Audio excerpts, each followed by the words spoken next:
Good evening. Good evening. Thank you so much for being here with us tonight. As we do with all of our events at Centennial Institute, we begin with prayer and the pledge. So we have Aiden Harrell and Maya Bozier to lead us in those. So please join them.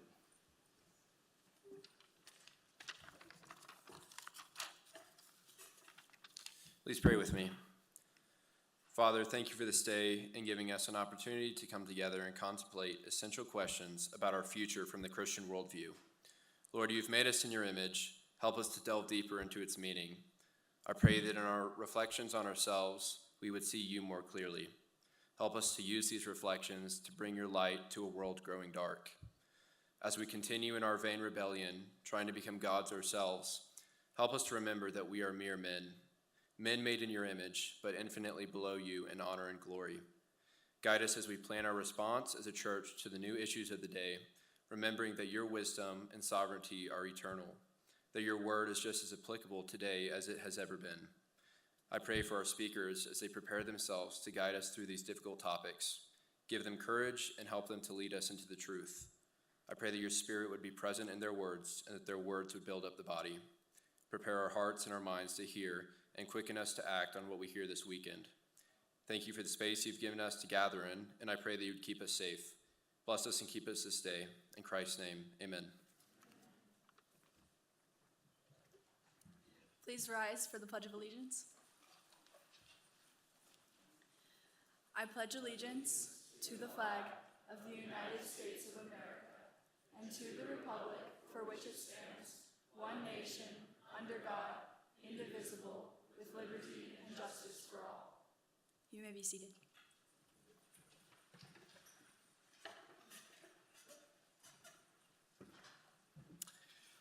Good evening, and welcome to the inaugural Centennial Impact Summit. On behalf of Centennial Institute, I want to thank you for being here, whether you traveled across the country or just across campus. We are honored to host you for what I believe will be a rich and deeply needed conversation. Our theme for these 2 days is Reclaiming Embodiment in a Brave New World. That's a big phrase, but it gets at something all of us sense. American culture is undergoing seismic change. Fertility and mortality, sex and gender, work and leisure, every aspect of human life has been reshaped within just one generation. And while we often analyze these changes through the lens of politics and history, we seldom stop to consider technology's role in shaping how we see ourselves, each other, and even God. The paradox we face is this: the more our reliance on technology grows, the more we risk being dehumanized. Yet as Christians, we are called to be the embodied presence of Christ in our communities. That raises urgent questions. What is the proper view of personhood, society, and politics that leads to true human flourishing? And how can the church offer a faithful witness in this moment? This summit is designed to help us wrestle with these questions. Over the next 2 days, you'll hear from outstanding keynote speakers. Tonight, John Stonestreet and Clare Morell, and tomorrow, Dr. Jean Twenge and Tim Carney. These are important voices helping us to think clearly about culture and technology. You'll also have the chance to dive into thoughtful breakout sessions on subjects ranging from artificial intelligence to reproductive technology, from death and dependence, family, marriage, and the meaning of work. I encourage you not to just listen, but to engage. Ask questions, wrestle with tensions, and connect with fellow attendees. These conversations matter, not only for us as individuals, but also for the health of our churches, our families, and our society. So again, welcome. We are grateful you are here, and we look forward to seeing how God will use these 2 days to challenge, equip, and inspire us to bear faithful witness in this brave new world. So let's begin. Please join me in welcoming Brennan Nozo, one of our outstanding CCU students and a student worker in Centennial Institute, to introduce our first speaker.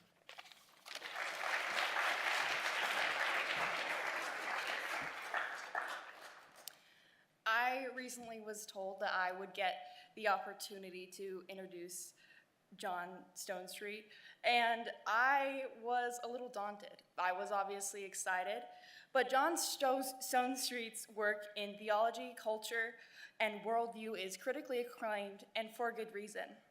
His written works, such as A Political Guide to Culture Helping the Next Generation Navigates Today's World, and Same-Sex Marriage, A Thoughtful Approach to God's Design for Marriage, have changed lives and encouraged critical thinking. John is the president of the Colson Center for Christian Worldview, a nonprofit dedicated to encouraging intentional relationships with God. He is the daily voice of Breakpoint, a Colson Center podcast, which is a nationally acclaimed commentary on culture founded by the late Chuck Carlson. Before beginning his tenure at the Colson Center in 2010, John served in various leadership capacities with Summit Ministries and was on the Biblical Studies faculty at Bryan College. John is an ordained deacon in the Anglican Diocese of All Nations. He is a revered author and speaker in realms of theology, culture, apologetics, and education. Most importantly, he is a dedicated father, a husband to his wife, Sarah. It is truly an honor to have him with us here today. And with that, please join me in giving a warm welcome to John Stonestreet.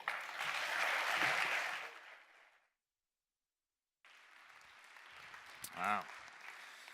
That was a very kind introduction, and thank you so much for the welcome. Of all the welcomes I've ever had, that one's the most recent, and so I'm grateful for it.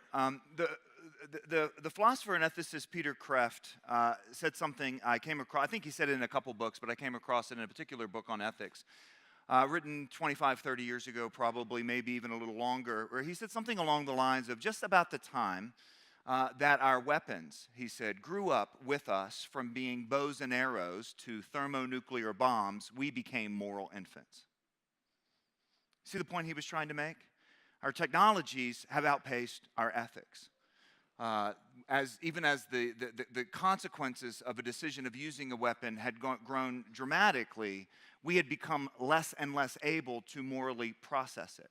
If I were to update Dr. Kreeft's framing of the problem today, I would say it's something like this. Just as our technologies have allowed us to fundamentally alter how we have babies, how we work, how we relate to each other, how we parent, how we learn, how we do a number of other human activities, we have forgotten who we are.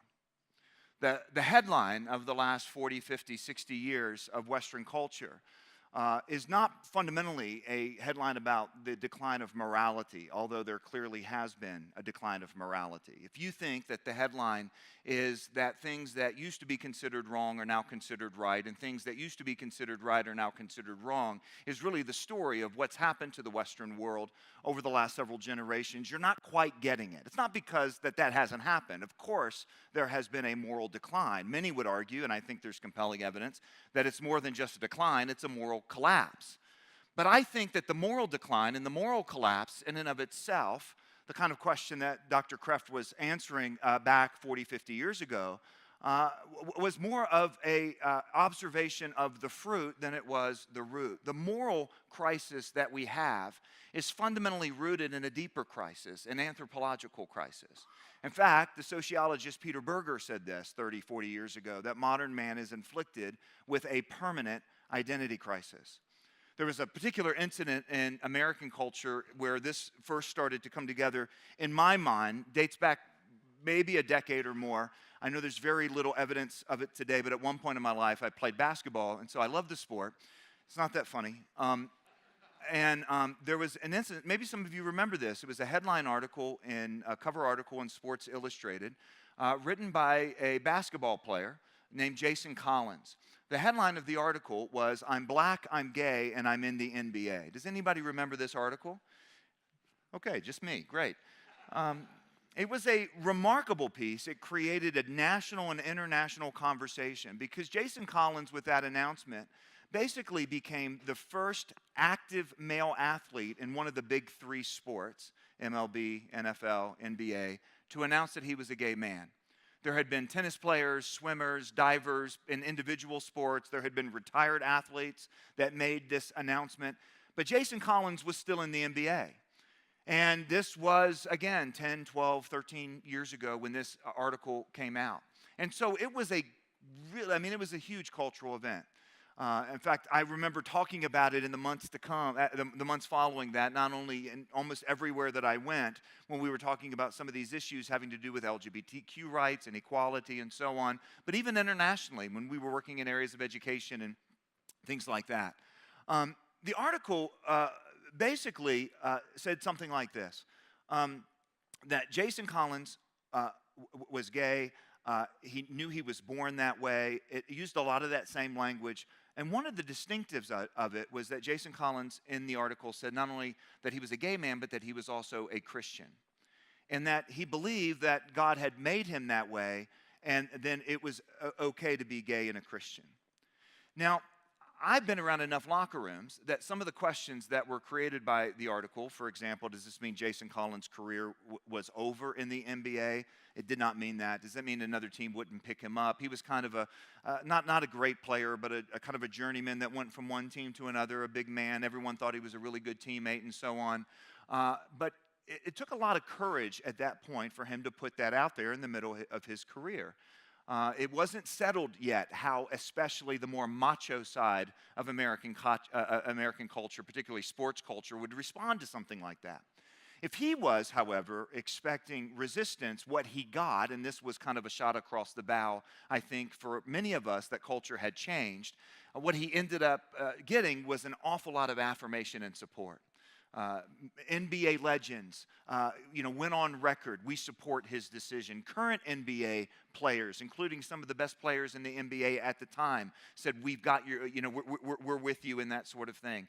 The First Lady at the time, Michelle Obama, tweeted, "Jason, we've got your back." The President of the United States at the time actually personally called Jason Collins about the article and talked to him about it and congratulated him for doing it. And really the refrain that came as a response to Jason Collins' announcement was the refrain then that we heard subsequently there for years and still do today, and see if you can fill in the blank. Finally, he can just now be what? Himself. He no longer has to hide who he really is.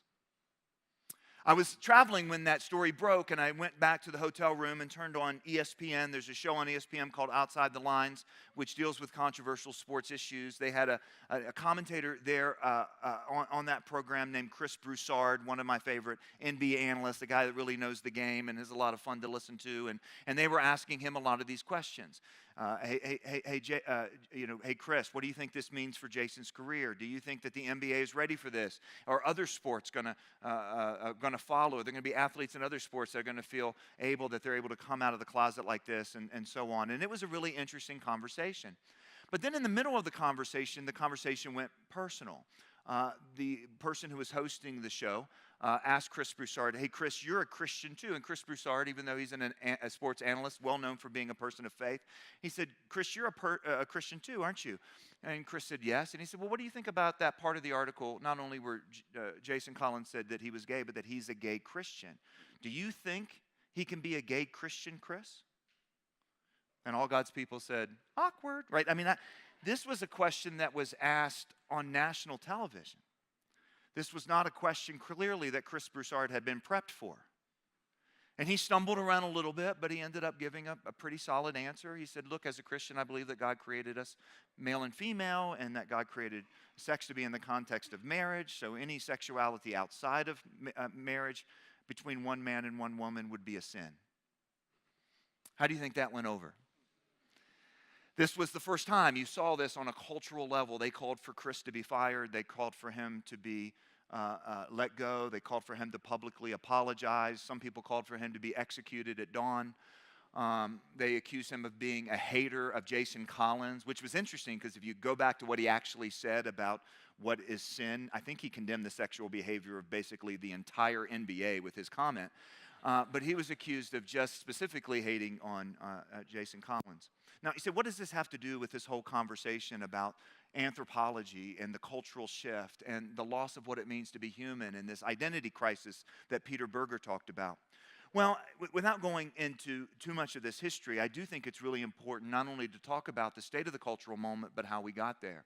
And Western civilization obviously is a creation of all kinds of ideological influences. All kinds of things went into this, from the Judeo-Christian influence to the Greco-Roman influence, certainly the secular Enlightenment influence, and there's all kinds of streams that have created Western culture. In a new film that I was able to be a part of recently called Truth Rising, a project of the Colson Center and Focus on the Family, Os Guinness interviewed a number of Western intellectuals about some of the things that make the Western world unique.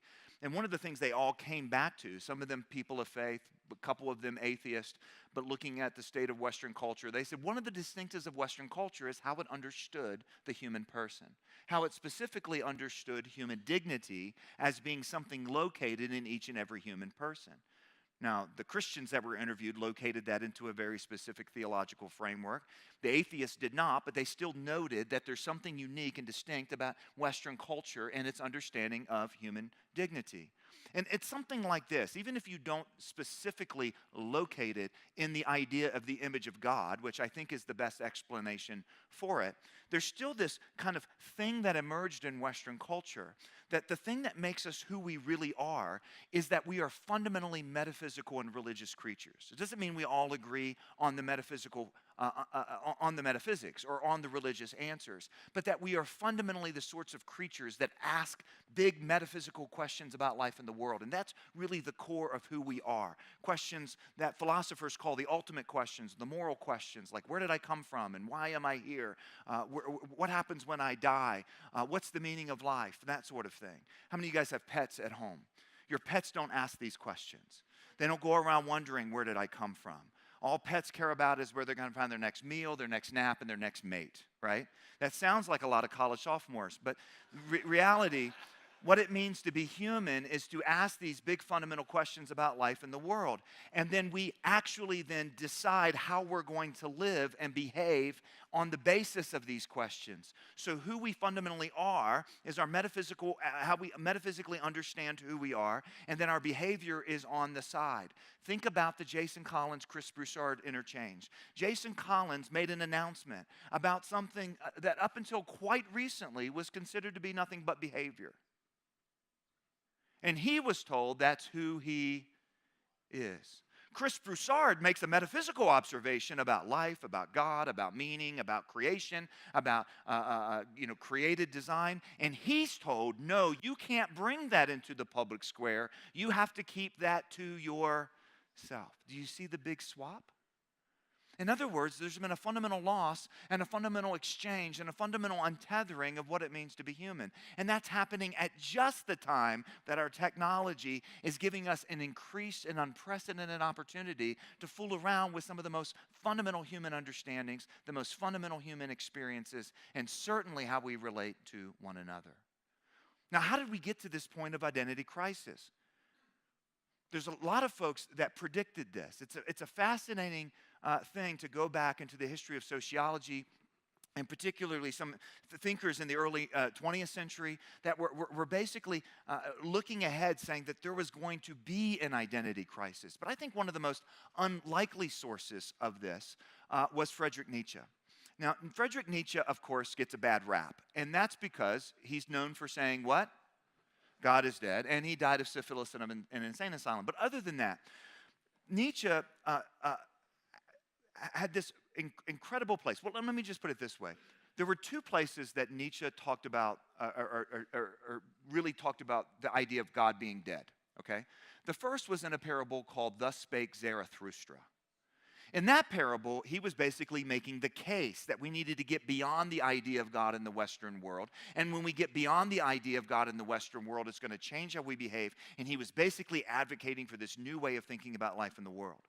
The other place that he did this was in a parable called the parable of the madman. The parable of the madman is much shorter than Zarathustra.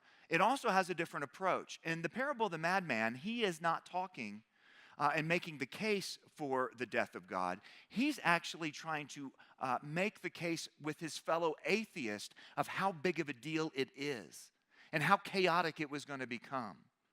The parable begins that there was a madman who lit a lantern in the bright morning hours. Why would you light a lantern in the bright morning hours? Because you think everyone else is still in the dark. And the madman runs into the marketplace and he cries out incessantly, I seek God, I seek God. As many of those, Nietzsche wrote, were standing around just then who did not believe in God. Think about this. This is the end of the 1800s. This is after the Enlightenment, the scientific revolution. Many people are trying to move on from the idea of God, particularly in the intellectual and academic realms. People started to make fun of the madman. They ask him silly questions like, well, maybe your God has gone to sleep, or where are you looking for God? He's gone on a voyage. He's immigrated. Maybe he's in the bathroom. They basically make fun of him. And the madman turns around and he stares at them and he goes, I'll tell you what happened to God. We've killed him, you and I. All of us are his murderers. And then the madman goes on this epic rant, and it is absolutely epic, where he actually articulates in a very profound way all the implications of the death of God. It's kind of summarized in one word picture he used when he talked about the death of God was like unchaining the earth from its sun. Bless you. Unchaining the earth from its sun. Now, one of the great discoveries, obviously, of modern science is that the sun doesn't revolve around the earth, but the earth revolves around the sun. Okay? So what happens then if the sun disappears? If the sun dies? What happens to the earth? It's a bad day. This is Nietzsche's point. The sun is God. The Western world, how we've conceived of everything from academic disciplines to family to morality to human identity and everything in between has revolved around our understanding of God. God is dead. See, the atheists that he was talking to were utopianists. They believed that now that religion and God were off our back, we could move into a period of unfettered progress. There was a group of thinkers at the end of the 1800s who were utopianists. They believed that without God, we could create a perfect world. How did that work out? No, it didn't. The 20th century began with what? World War I, closely followed by, right. I mean, it just keeps getting worse. And Nietzsche understood that. Nietzsche actually predicted that the 20th century would be a bloody century, perhaps the bloodiest in human history. Why? Because the death of God meant basically the loss of any sort of fundamental reference point. Think about it this way. If there's anyone here who likes to go hiking in some of these great mountains we have here in Colorado, and I don't just mean like on a trail, I mean like get dropped out of a helicopter on the side of the mountain with a compass. Anybody like to do that? Didn't think so. Oh, liars. Okay. You need a compass for this sort of activity. Why does a compass work? Because it does what? Does it tell you which way to go? Not really. It tells you where what is? North. And north doesn't change. And because there is a fixed point of reference that you can find outside of your situation on the side of the mountain, then you can orient your way out of life in the world. Does that make sense? That's why a compass works. All right, so here's the idea of the death of God. God is that fixed reference point outside of the human experience. No matter what's happening in a cultural moment, there is this fixed reference point outside, and if we can find it, we can orient ourselves to it, and we can find our way around the world. Nietzsche actually talks about that we unchained the earth from its sun. We disconnected the earth from its fundamental reference point. And then he goes into these remarkable word pictures. Things like, are we not straying now as through an infinite nothing? Isn't it becoming darker? Isn't it becoming colder? We've lost our sun. We've lost our place of reference, and so on. And it's kind of like what would happen if we dropped you on the side of the mountain out here and we gave you a compass, and everywhere you turned around trying to find the North Pole, it pointed at you. You were the North Pole. I'm just going to tell you, if that ever happens to you out on one of these mountains, you're in trouble, dude. Right? If you're the center of the universe, you're always lost. The death of God has been the thing in which, and Nietzsche predicted it. Now, fascinatingly enough, in the parable of the madman, and I think this is something that is a continual task of the church today that we need to work out. The madman gets done this incredibly just profound and epic rant about the death of God and all the implications. He's basically throwing the utopianist under the bus in this parable. And the madman stops and he looks around, and all of his listeners are just astonished and they don't know what to say. And the madman says, I've come too early. My time is not yet. Deeds, though done, take time to be seen and heard. This is a deed that's been done. We've killed God, but it's still more distant from them than the most distant stars. In other words, it's like thunder and lightning. The lightning strikes, and sometimes it takes a while to hear the thunder. This is what he's talking about. The deed of the death of God happened, but the implications would not be fully felt until decades and centuries later. Is there not a little bit of evidence that what was theoretical to Friedrich Nietzsche and the words of the madman 100 years ago has become actual and existential today? We are having we are having conversations about humans and humanness and human behavior that another time in another place, not that long ago, would have considered absurd. This is the profound observation that begins Carl Trueman's book on the issue of identity and the loss of identity in the modern culture. In his book on the modern self, he begins and he says, look, the question we have to wrestle with is not how is it possible that a man can say, I am a woman trapped in a man's body? But how did we reach the point that when a man says that, it's not immediately considered absurd and that we don't immediately pity this man and try to help him? This is the fundamental identity crisis that we are dealing with in the Western world. I think it's perhaps the source of almost every political division that we have, certainly cultural divisions that we have. I mean, if you think of something, for example, like abortion, one side looks at abortion and calls it life-saving women's health care. The other side looks at abortion and calls it the taking of innocent preborn lives. How can one side call it life-saving and the other side call it murder and talking about the same thing? Do you see what I mean? You only come up with such radically different conclusions if you have a radically different understanding of what it means to be human. The same thing is true when it comes to the transgender issue, right? One side looks at the various medical interventions, puberty blockers, social transitioning, surgeries as life-affirming or life-saving care. The other side calls it mutilation, child abuse. How is it that we can look at the same thing and one side call it profoundly good and the other side call it profoundly bad? That's the level of confusion that we have as a culture right now on what it means to be human. Now, the good news here is that for those of us who are followers of Christ, we have the best understanding of what it means to be human in the marketplace of ideas. For those of us that believe that the Bible tells us the truth, and by the truth I don't mean just the truth about how to get to heaven, but the truth about reality itself, that it actually describes the world and everything in it exactly as it is. The good news is that among all the options, among all the players right now vying for defining and redefining what it means to be human, Christians have the most profound and stable answer. It's that humans are made in the image and likeness of God.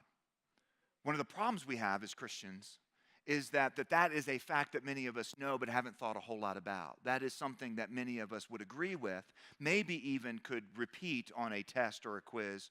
You know, if we went from church to church to church and said something like, hey, everybody, fill in the blank, humans are made in thee, and everyone says together, and they would say, well, what does that mean? What is the image of God? How do we know what the image of God is? What difference does the image of God make? How is the world different if humans are in his image, if we're not in his image? What is the image of God? I think at that point you hear a lot more crickets. In other words, we don't know what it is to be made in the image of God. Let me quickly give you 3 reasons why the image of God needs to become, once again, not only a part of theological catechism, but a fundamental part of theological catechism. By the way, this is a kind of a side point, but it is interesting if you go back into the history of the church councils and you go back in the creeds and you think about all the theological fine points that were fought over and debated and wrestled with and the things that they tried to articulate and then re-articulate and so on, you have very, very little material made. There's not a single council that focused on what it means to be human. There's not a single creed that actually includes this is what it means. So there's one that talks about this is what it means for Jesus to have been made human. but this is what a human being is. Now, is that because there's been neglect in the history of theology? Maybe a little bit. I think it's probably more that we are in a profound moment in human history where there were things that were undeniable in times past, and our technologies have made them deniable. Or another way to put it is, what it means to be human has never really been up in the air until yesterday. And now here we are. Can I give you 3 reasons why the image of God needs to become a point of theological priority? The first reason is quite simply that the image of God has been perhaps the most consequential idea in the history of the world. The idea of the image of God has been perhaps the most consequential idea in the history of the world, at least one of the most consequential ideas in the history of the world. Today, we take for granted that there is something called human dignity, something that humans have value. We may disagree on how to apply it or where it comes from and that sort of thing, but the very idea that we think the category exists is not something that you find in most cultures throughout human history. The idea of human dignity owes itself to a Judeo-Christian understanding of the world. It's interesting that this is something that's being increasingly recognized by historians like Tom Holland, not the Spider-Man actor, but the British guy, right? And even older philosophers, Friedrich Nietzsche, who we mentioned earlier, he is one who recognized this. I'll give you one really interesting source for this recognition of the significance of the image of God. It's a philosopher at the University of Paris named Luc Ferry. Luc Ferry wrote a book about a decade ago called A Brief History of Thought. It's a wonderful little summary of the history of Western ideas and how they evolved. Doesn't that sound really exciting? It actually is a pretty interesting book. And he's a secularist, he's an atheist, and then he has a whole chapter there about the contributions that Christianity made to the ideas that shaped the Western world. It's a profound history of what it is. And in an interview, he actually admitted that many of his philosopher friends, who are also secularists and atheists, gave him a hard time for including a chapter on Christianity in a book that is about the history of philosophy. They said, listen, that's religion. Religion's not philosophy. That's dealing with, fable. That's dealing with values. That's not dealing with these things that you can actually know. And he actually said in the same interview that he himself was grumpy for having to put a chapter on Christianity in his own book on the history of Western ideas. But he said, I had to, and here's why. And I'm going to quote this. He said, because Christianity was to introduce the notion that humans were equal in dignity. It was a revolutionary idea at the time, he said, and listen to this, and it's the idea to which the world owes its entire democratic inheritance. It's the idea to which the world owes its entire democratic inheritance. Think about that. You know the line from the Declaration, right? We hold these truths to be self-evident that all men are created equal. Now, that was put into that founding document at a time where it was not being applied and lived out consistently in the American experience or anywhere in the world, and it never had. America had a lot of growing and fighting and all kinds of things to do to even get closer to that. Fair enough? But it was an ideal. And it was an ideal that actually set a trajectory. Many people would say that it was that ideal that made something like the Civil War inevitable. I think there's a good argument to be made for that. But think about it this way. It's self-evident that we're equal. Is that true? Is it self-evident that we're equal?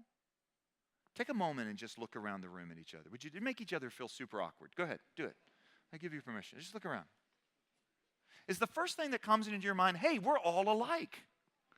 Look again. No, what you do not, when you look around, the first thing that comes to mind is not that we are all the same. It is that we are all what?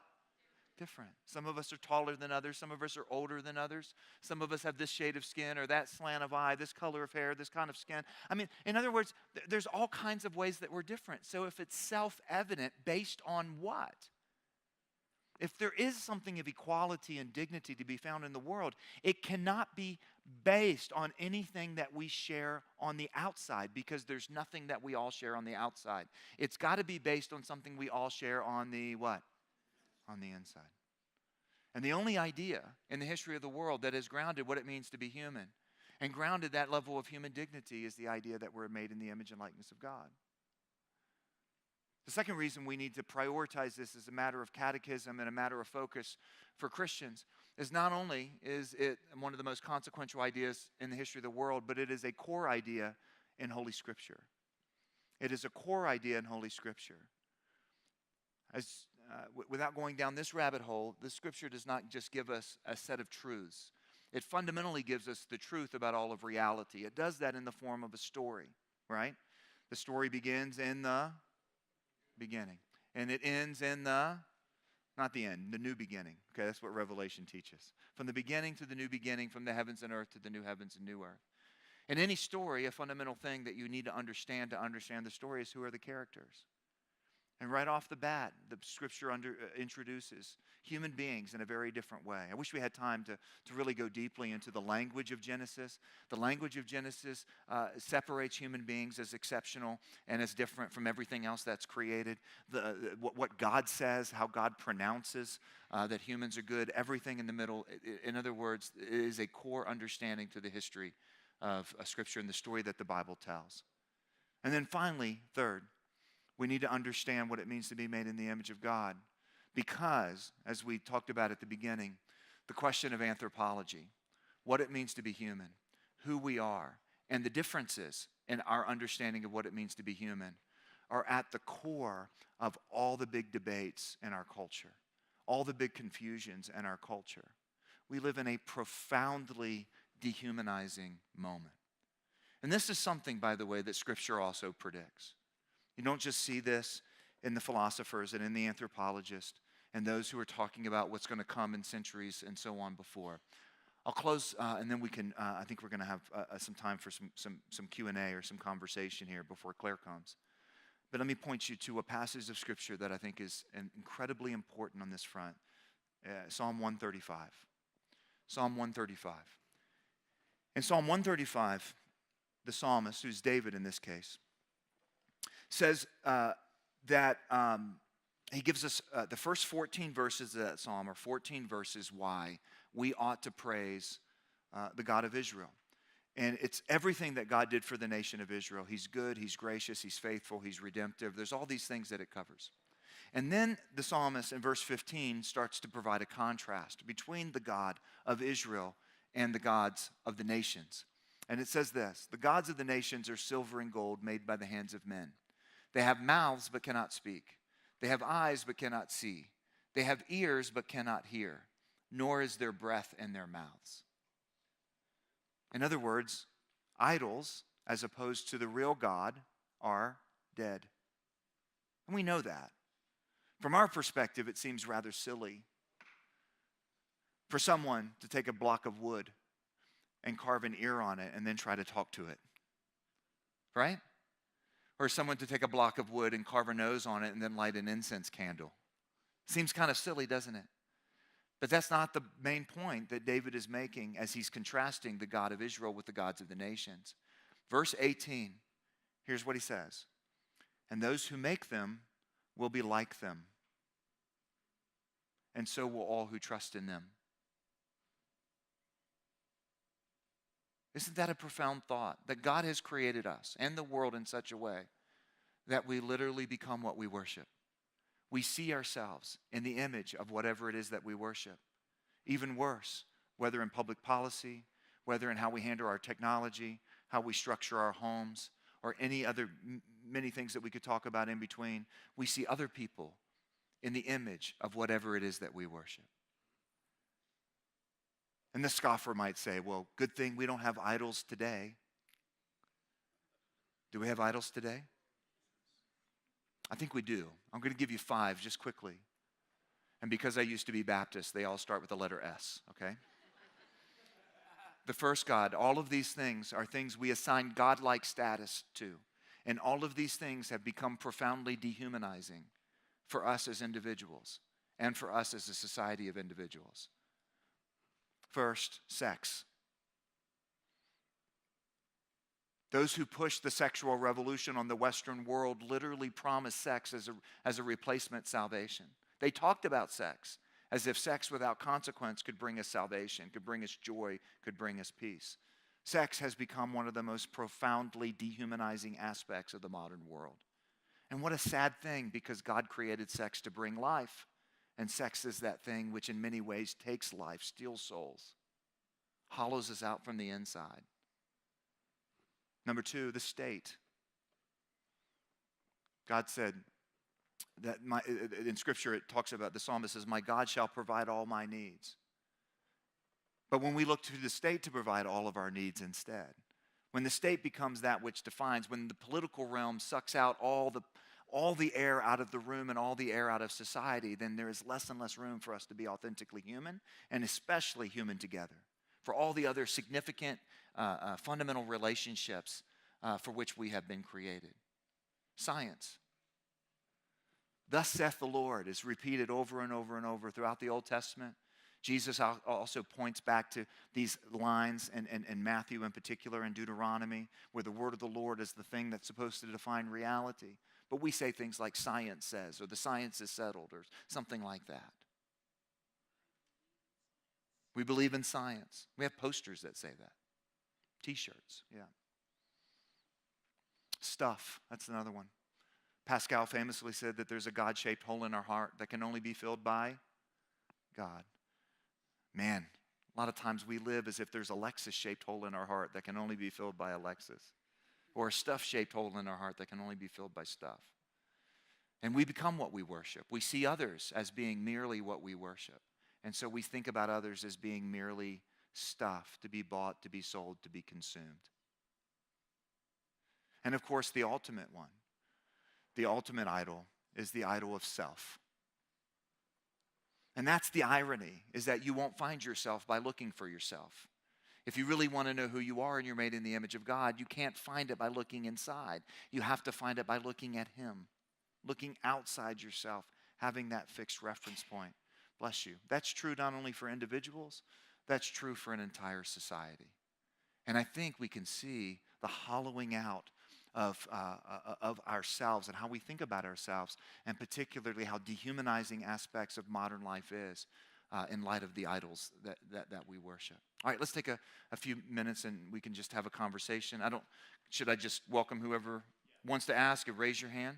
And we have mics. Please wait for the mic to come to you. And here's a question right here. Yes, sir. Terrific. Thank you. Yes, sir. You're talking about the difference in worldviews. And my children grew up with a Christian worldview until they came to a place that wasn't like CCU. They went to other universities and they came out with very different worldviews. Mm-hmm. The Jews thought the beginning of wisdom was the fear of the Lord. Yeah. The Greeks thought it was wonder. The beginning of wisdom was wonder. And from there, everything split off from there. Now my children don't even believe in wonder. They just believe in the compass pointing at themselves. How do I regain them? Well, there's a reason I don't give parenting talks, and that's because my children are far too young for me to give any advice. I'm sorry. It's a story, unfortunately, that's repeated over and over and over. I do think that one of the things that should give us hope maybe in an odd sort of way, is that no matter how we misunderstand the world because of our worldview, it's still God's world. In other words, the Christian worldview still has home field advantage. The only world that your children have ever lived in is the world that God made. The only world that your children have ever lived in is a world that has been broken by sin and has been eternally invaded by God, who became flesh. And He will make all things new. So those are the things that we know about reality. And reality is, as one person I think aptly said, like a beach ball. And what we do, according to Romans 1, is suppress that reality. You ever try to push a beach ball underneath the water? It just pops up, and we try to do that. I think it's a really profound thing that we're seeing culturally, at least, that there seems to be at least a bit of a backlash to some of that cynicism and so on. The job that I have is commenting on what we see in culture and trying to understand it from a Christian worldview. And I mean, gosh, it wasn't that long ago we were talking about the rise of the nuns, not the, NUNs, but the NONEs, those who were refusing to claim spirituality. They were living for something else. A lot of them had baggage from the church. Now what we're all looking at is that the emerging generation is more religious than any before it, that there are people coming back to the Lord in record numbers. In England, they're calling it a quiet revival. Church attendance there is up sixfold. Now, it's only up to 24% because it started at 4%, but you're kind of like, that's a good step in the right direction. A lot of it has to do with young men. And I think that this is another way where Nietzsche almost got it right, because Nietzsche's basically, his prediction through the Madman that a world without God was going to have to be completely redefined and it was going to be super chaotic for quite a while. He, of course, didn't believe that there was a God to reassert himself, or that there wasn't a world created by God that would continually reassert itself. So there was going to be a crisis of meaning and identity and trust. We have seen that crisis of meaning, identity, and trust. And those are some of the things that Nietzsche predicted. And now there's a pushback to it. Of course, the ultimate hope is that Jesus Christ is risen from the dead, and that's what we bank on. But you're in a, it is something that we're seeing culturally, and maybe with God's grace, he'll bring it into the life of your children as well. Hi, you mentioned you mentioned marketplace of ideas, how we were shunned or kicked out or not allowed in the Did I say that? marketplace. Well, you said marketplace of ideas. Yeah, that the image of God was the best, was better in the marketplace of ideas. Like, yeah, the best option there. Yeah. You were also talking about NBA and black and gay, and you were saying that we had kind of gotten shunned out of or not allowed to be brought into the marketplace of ideas. I personally think we bought into that idea that we as Christians, it's private, and our faith is private, and therefore, and I also believe Christians have been shut out of the marketplace of ideas because our ideas are just as valid as anybody else's. But where I'm getting to with my question is, how do you think we got there, and what do you think we should do to change that? Well, I'm tempted to go back to Friedrich Nietzsche just because I think he's fascinating, but I'll leave him alone. He didn't say anything about this. I do think, though, that there is a bit of, secularism, pushing out and, making the public square naked, and some of the things that people have been writing about for a long time. But, so the organization that I work for is called the Colson Center, which was founded by Chuck Colson. Some of you know that name. I still have Chuck Colson's raspy voice in my head sometimes, talking about we need truth. And one of those things is that what the world needs most is for the church to be the church. And I think one of the things that I would say in response to that is that there was probably far too quick. We were far too quick when we were told, go in the corner with your faith and don't bring it out here. In a lot of ways, we were like, thank you for our corner, and we went over to our corner. Now, there's a history to that. We could talk about the Scopes trial of 1925 and the fundamentalist modernist controversy, and some of that, I think, speaks to that. But man, I think much more recently we saw, for example, during the COVID pandemic, that many government officials declared that the church was non-essential. I said at the time, and I'll say it now, what was way more problematic was the number of Christians who already thought church was non-essential. And we had already sacrificed it to things like youth sports, for example. You know what I mean? So I know that's not a full history. I am encouraged right now. I am encouraged right now by the number of Christians, especially young Christians. It's interesting enough that whatever the quiet revival is that we're seeing in the UK and the return to church that we're seeing specifically among young men in America, it's churches that require more doctrinally. It's churches that require more in terms of lifestyle and commitment. In other words, it's not the entertainment-driven churches that are filling up. It seems to be some others.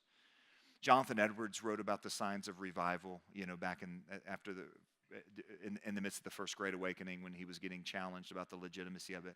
And that's one of the things he pointed to. He said that we're seeing this as a response to deep doctrinal preaching. So I think that there's some stuff there maybe perhaps for us to learn. So we'll go over here. Don't give me the mic, right? Hi, my name is Lon Halley. You've done an eloquent job of explaining the problem with the parable. And you've alluded to, what's going on, the change. But what I would look for is the word practical strategies, solutions that the church and individuals can do to hasten this change in our culture. Yeah, no, that's great. First of all, I only had 40 minutes, so give me a break, But no, I think it's a legitimate question, and I'm not to put too much pressure on, but Clare's book is absolutely a practical thing for families. The Tech Exit, we've used it in our home. It's fantastic. So buy her book. That's a good thing. And specifically when it comes to how we're going to have to behave differently around technology. So the answer in terms of how we should live in a biblical framework is not a set of behaviors, it's cultivating virtues. In other words, it's becoming the kind of person from the inside out, and virtues are created through different habits. This isn't the only answer, I think, to your question, but I do think that one of the things we have to do is not just agree with the fact that we're made in the image of God, but live the sorts of lives that reflect the kind of creatures we are. We're dependent creatures. That's going to be a panel tomorrow. That's a great line. I knew it came from Jared, by the way. Jared had a lot to help put some of this stuff together. And the idea of dependency, that we are dependent creatures. Think about how that flies in the face of how we have misdefined freedom to autonomy today. So our habits are treating ourselves as if we're free. And what that means is if we're in a free-for-all, like we can do whatever we want, be whoever we want, define whoever we want. So what would it look like to live as dependent creatures? What would it look like to live as people who are responsible for others and not just ourselves? What would it look like to engage our technologies as if our technologies are not substitute relationships, as if they're not substitute wisdom? I mean, that's one of the big things, right? And as if they're not substitute friends, right? So there is a profoundly practical part of understanding who you are as made in the image of God as that starts to work out. Here's how I understand it is if you think about a triangle at the basis of how we engage and live is our worldview, what we believe. And from that come our values and I would also say our habits and our attitudes, and from that come our behaviors. So if we want the right behaviors, we need to think correctly and then orient our life correctly. There's a lot more to answer your question than that, but I think there's a lot to habits. Should we, one more time, one more question? Okay, over here.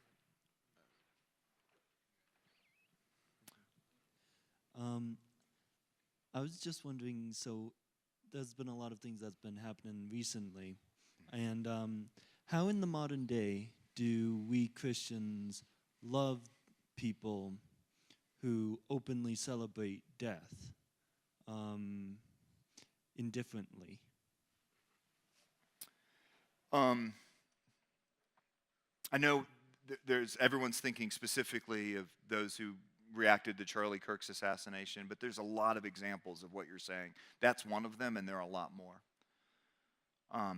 Can I offer two things that come to mind? The first thing that comes to mind is that we have bought in for a while as Christians that if we start talking about these really hard things and say these hard truths and tell people they're actually wrong about something, or then we'll get in the way of the gospel. We'll offend people. And I think that's a really sad tyranny of low expectations. I think that that's a way that we sell people short. And I think you can see that play out in how we do charity and also how we do evangelism, that we don't want to actually treat people as thinking beings who are themselves created by God in his image and a relationship with him, and they have a good bit of moral responsibility because, dang it, that's how God did it.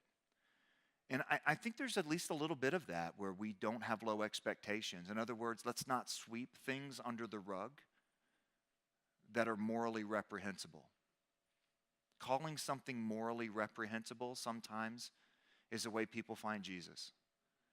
And I think that we have somehow thought that would get in the way of it. And some of the things that you're referring to, I think, we need to call morally reprehensible. I would also say this. In the last 15 years, there have been a couple moments where the wider culture in general has done this at the church. And not out of scandal, but like out of wonder. Almost, and I'll name them. There was a situation where a terrible event took place in an Amish community where a man killed a bunch of Amish schoolgirls. And the mothers of these Amish schoolgirls that night went and cared for and loved on the widow of the man who killed their daughters.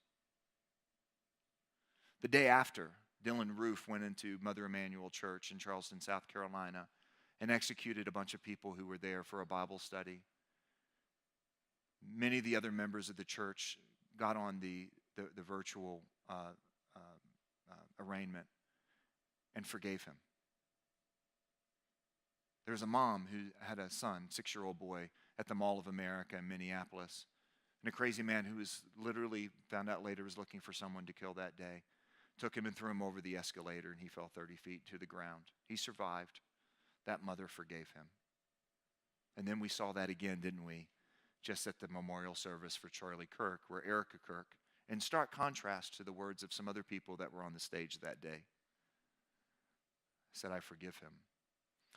In a Christian worldview, because of the type of creatures we are, there's inherent dignity that we're made in the image of God. Sin mars that image. What Christ does is restore that. And he does that by forgiving us. And he forgives us by taking on the sin and the guilt and the pain on himself on the cross. It's a wonderful image. But it means that this is not just, forgiveness is not just something we should do to feel good or to do it because, I don't know, because it would be cool. Forgiveness is built into the fabric of reality by Christ, the Creator and Redeemer. Does that make sense? So I think at least part of the answer to your question is, sorry, let me say one more thing. Think about all the other worldviews, especially critical theory and the critical theory mood that dominates so much of our institutions. There's not a single other one of those worldviews or philosophies that have any sort of grounding or category of forgiveness at all. If there's going to be forgiveness in the modern world, it's going to come from Christians and no one else. Maybe our Jewish brothers as well and sisters. There's resources there, but nothing like in Christ. Does that make sense? So I think forgiveness is going to be a big part of the answer to your question. And I don't know what that looks like because we have to still call evil reprehensible when it's evil. All right? I think I should call it. Thank you, guys.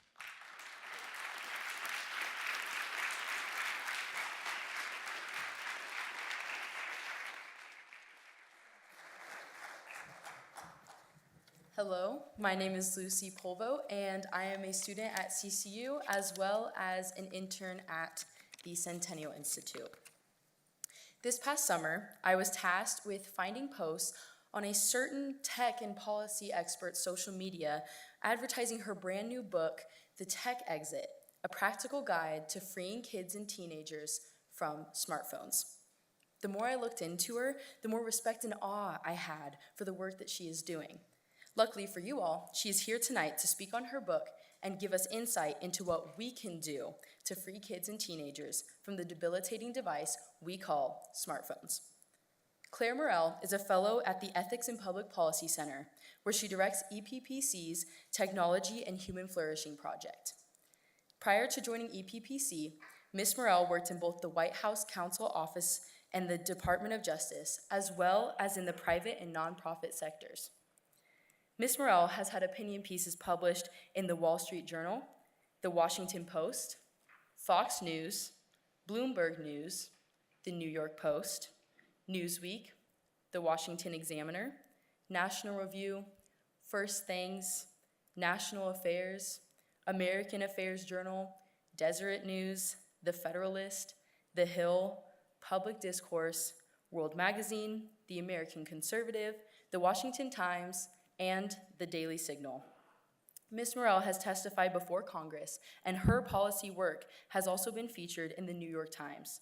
She has also done television interviews with Fox News, Blaze TV, EWTN, and has appeared on numerous podcasts. Today, Ms. Morell lives with her husband and 3 children in Washington, D.C. Now, please join me in giving a warm welcome to Clare Morell as she enters the stage.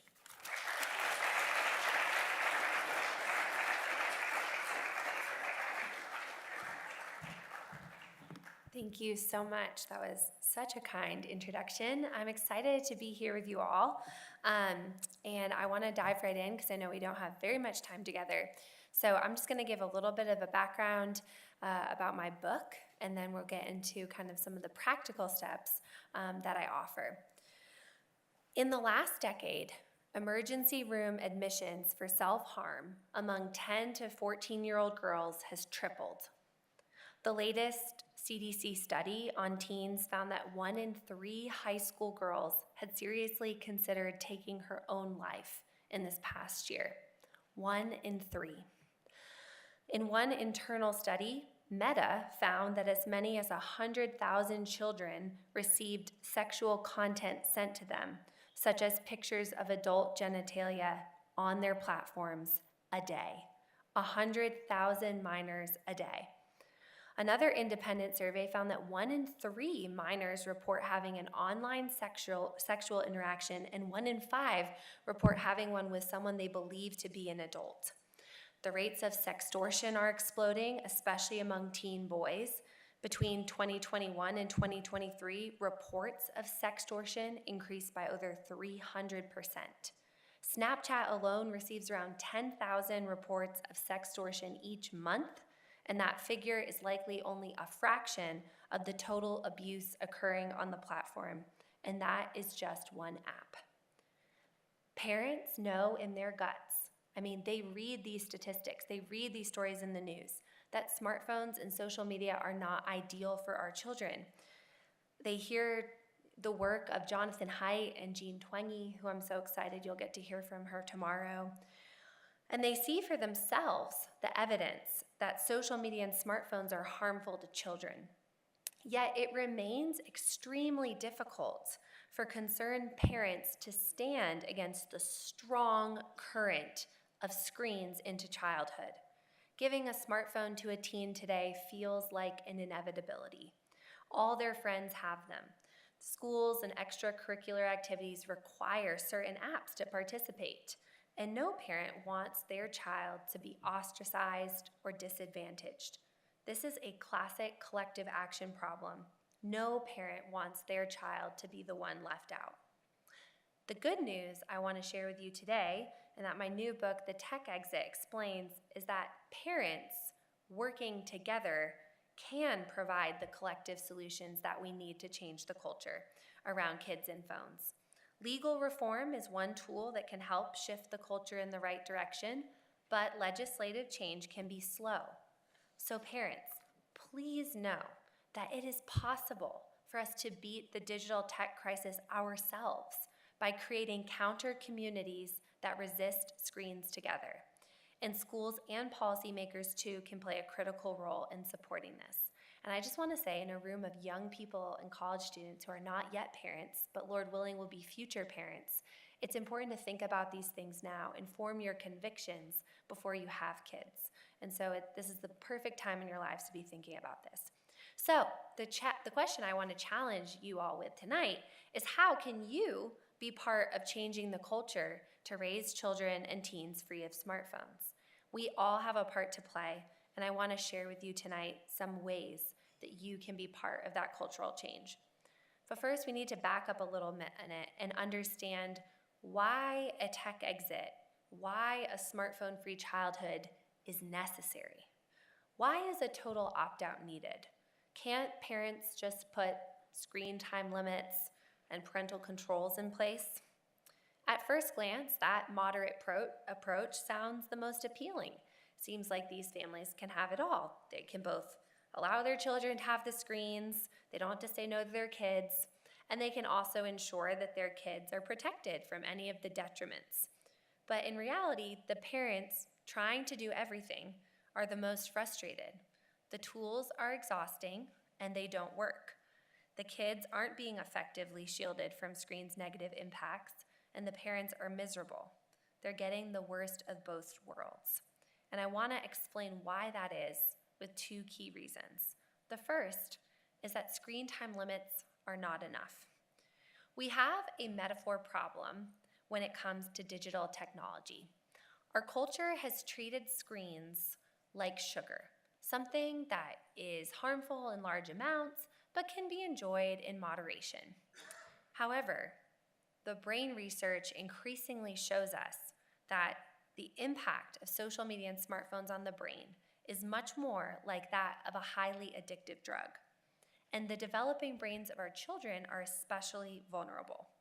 So I'm going to give you a little bit of brain science, because in my research, I'm not coming from a medical background, but a lot of my policy research, I have had to comb through a lot of neuroscience studies. And I really had to try to understand, okay, how does the brain work? How does smartphones and social media affect the brains, and especially the brains of children that are still developing? So key thing to know is that between the ages of 10 to 12, kids' dopamine receptors in the brain are multiplying.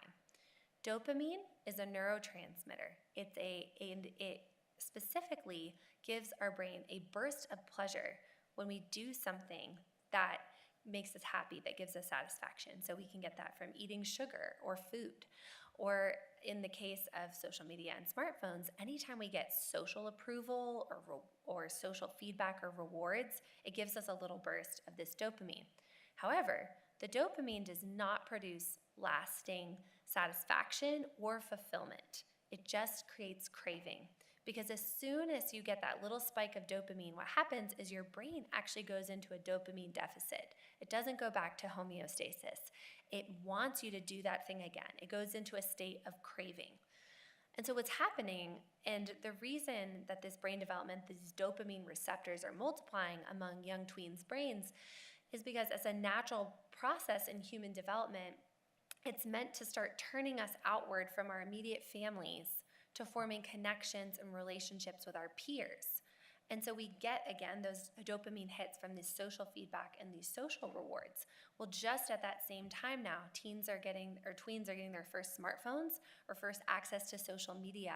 And that natural process is now being hijacked by these artificial high level of dopamines, by these constant dopamine hits every time they get a new like or a new follower or someone posts something new into their feed. And so this is actually rewiring kids' brains and causing addiction, because as I mentioned, the deficit it creates as soon as you get off the app is that it plunges the brain to this dopamine deficit state that creates this constant craving to go back on. And so that's why I try to explain to parents the time limit is never enough, whether it's 15 minutes or an hour. As soon as they get off, the brain literally craves going back on. And the other problem is that the screen time limits don't map onto a child's mental or emotional time spent on the app. So maybe they're only on it 30 minutes a day, but they can live in the virtual world long after they leave it. Especially for teen girls, the constant comparison on the apps can breed hours of obsessive thought and worry even when they're no longer on the platform. And so they're always wondering what they're missing out on, and they're just constantly craving it. Biologically, their brain is craving to go back on. One study from the University of North Carolina in 2023 actually longitudinally studied teens over time, those who were habitual checkers of social media and those who weren't. And a habitual checker, it doesn't have to say anything about the total amount of time they spent on the app, just were they habitually checking it during the day and what happened to their brain over time. And by the age of 17, they showed very divergent brain development from the teens who weren't checking social media habitually throughout the day. And what these researchers were saying is the brains of these kids who were habitually checking social media became overly sensitive to those types of social rewards. And addiction scientists will tell you this is a process called sensitization, where we become sensitized to a particular cue or craving that produces that burst of dopamine. And so there's actual brain level changes happening from teens' use of these technologies. The other thing I want to just say is that the cumulative impact this has over time is that the brain actually becomes desensitized to pleasures in the real world. the kind of normal life activities, even like watching a sunset or going for a walk with a family member, reading a book, riding your bike, starts to feel boring and mundane because their brain has become habituated to this artificially high level of dopamine. And so, again, the time limits are really no match for this underlying addictive design that is having these brain level impacts even in a small amount of time on the apps. One other thing to note is that the kind of effects of screens are not just unique to the smartphone and social media, but also it's these interactive tablets, all these online games. And what one doctor found is it puts kids' brains into this fight or flight mode, this state of hyperarousal. And so one doctor, her name is Victoria Dunkley, was seeing kids coming into her practice with the parents saying that they were mimicking symptoms of ADHD and autism. But before treating them, she just had them do a 30-day digital detox, no screens for 30 days. And many of these children had no underlying condition. It was all these symptoms like irritability, struggle to focus, poor attention, tantrums, kind of fits, and kind of other externalizing behaviors were all the result of these electronic screens the kids were using. So she's now termed this electronic screen syndrome. And so many of these children actually did not have autism or ADHD. The screen had induced these effects on their brain. And for the kids who did have that underlying condition, just the digital detox cut their symptoms in half. So it's important to understand that there's just deeper level effects on how we are made in the image of God as humans, like John just said, that the screens are literally bad for us at an even biological, brain, physical level. They're doing something unnatural that is inhumane. And so that is why the screen time limits are really no match for the design of the technology that has these impacts. So we have to get the metaphor right. The digital technologies are not like sugar. They're much more like digital fentanyl or a highly addictive drug. The second reason that the moderate approach, screen time limits, and parental controls are not enough is because the parental controls are in reality a myth. Social media companies have worked very hard to convince parents, if you just enable our parental controls, your children will be safe. Instagram, Snapchat, TikTok, Discord, they all offer these parental supervision tools. But in all cases, the teen has to accept the parent's supervision, and they can cancel it at any time. So in what sense is that a parental control? And even that supervision that they're given is extremely limited. It mainly lets them set daily time limits or breaks and manage some of the privacy settings on the account. But it doesn't let them see into what is in their child's feed, what's the content of direct messages they're receiving on the app, and it gives them absolutely no control over the algorithm, which is exactly what is determining what your child is seeing in the app. The algorithms are in control, the companies are in control, not the parents. And some of the most kind of common places that the most egregious content is shared or sexual content is exchanged among users, these apps like Snapchat, TikTok, they actually block third-party controls. So say you're a parent and you're like, well, I'm gonna purchase an external software since the supervision tools that the app offers me are so poor. Well, many of the worst apps actually block any kind of third-party control from having access to the data inside their app. And so parents are truly flying blind when it comes to social media. I'll also say it's not just the social media companies. The device manufacturers of the smartphones, the app store owners, are also to blame. The controls that they offer parents on the device level are flawed. Just one example I like to highlight is, so if a parent does all the work, first of all, of navigating through the 4 different menu pages and then the 17 different, layers to get down to the settings, they make it extremely difficult for parents to find the controls. They're just buried. Is if they enable the strictest content settings on the device, these apps are rated by the apps themselves. And so I was recently on the news talking about these new AI beauty apps that teen girls are uploading their photo to the app, It scans their photo and analyzes it using the AI algorithm and tells them whether or not they are beautiful, if they're pretty or not, and it gives them a score. And it scores them on these different features, their facial symmetry, the sizes and proportions of certain facial features. It even offers comparisons of their score to scores of celebrities. And then these girls are sharing their scores with each other. They're sharing them on social media. So it's taking the comparison that was already baked into social media to a whole new level. These apps, I went into the App Store. I said, what are these rated? Like, surely they have a high age rating in the App Store. No, 4+. That means safe for a 4-year-old and up. So if I'm a parent and I've enabled the strictest content settings on the device to say my child should only be able to see apps in the App Store that are rated 4+, it's meaningless. These restrictions are meaningless when incredibly dangerous apps have completely inaccurate age ratings. And so we also need to look at the device level, and I'll get into that a little bit at the end with some policy solutions that can help us address that. But it's important to know that the devices themselves are not making it easy on parents. And in fact, a lot of these app stores advertise inappropriate apps to children, to a user they know to be a minor, promoting online dating apps to them, gambling apps, like things like TikTok, Hinge, and Bumble, all showing up in children's feeds. So the kind of summary of this is that parents have no real oversight or control. No parental consent whatsoever is required to make a social media account or to download an app. Parents have been entirely boxed out of the equation. The tech companies and their algorithms are the ones in control. And the end result is our children are being thrust into a very adult online world without any adults to look out for them there.